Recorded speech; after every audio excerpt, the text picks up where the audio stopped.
మీరు అన్నట్లు data theft అవుతుంది అనేది ప్రధానంగా వినిపిస్తుంది.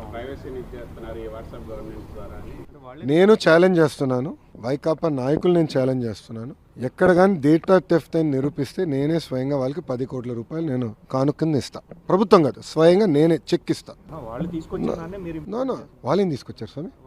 జగన్మోహన్ రెడ్డి గారు ఫోనే లేదు కదండి, ఆయన చెప్పాడు కదా అందరు ఫోన్ లేదని. మళ్ళీ వాట్సాప్ గురించి ఆయన మాడితే ఎట్లా? అది కాదండి, జగన్మోహన్ రెడ్డి గారికి ఫోన్ లేదని ఆయనే చెప్పాడు. ఫోన్ పట్టుకుని తిరగడని ఆయనే చెప్పాడు ఒక ఇంటర్వ్యూలో. టీవీ9 ఉన్నాడు, టీవీ9 ఇంటర్వ్యూలో చెప్పాడు ఆయన. సో ఫోనే లేనాడు పాపం వాట్సాప్ గురించి ఏం తెలుస్తుంది? వదిలేసేయండి సార్ ఆయన. ఎందుకు? ఎవరండి ఫోన్ కొనిచ్చి పంపించమంటారా? అది కాదు, ఫోన్ కొనిచ్చి పంపించమంటారా? ఆయన ఇంకా ఎక్కువ సమయం ఎటుకో బెంగళూరులో ఉంటున్నారు. సో అక్కడ ఎటుకో మేము సర్వీసెస్ అందజేయాలి. 14 to 19లో మీ గవర్నమెంట్ ఉన్నప్పుడే డేటా థెఫ్ట్ జరిగింది, హైదరాబాద్ కేంద్రంగా అనేక చేశారు అని చెప్పేసి వాళ్ళే ఆరోపించారు. ఇప్పుడు మళ్ళీ సేమ్ అదే ఆరోపణలతో.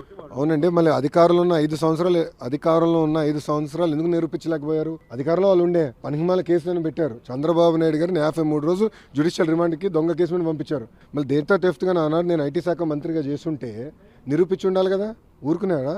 తప్పు చేయని వ్యక్తిని తీసుకెళ్లి జైల్లో పెట్టారు. పొరపాటున నేను తప్పు చేసి ఉంటే ఎక్కడుండేవాడిని? నేను ఎందుకు తప్పు చేయాలి? నాకు అవసరం ఏముందండి? నాకు ప్రజల డేటా నాకెందుకు అవసరం అండి? మాకు కావాల్సింది ఓటర్ లిస్టు, అది పబ్లిక్ డాక్యుమెంట్. మాకు కావాల్సింది ఓట్లు. ఈరోజు తెలుగుదేశం పార్టీ సిస్టమ్ మొత్తం ఓటర్ లిస్ట్ మీద డిపెండ్ అయి ఉంది. సింపుల్. మీరు కూడా సభ్యత్వం తీసుకొని మీకు అర్థమవుతుంది మా సిస్టమ్.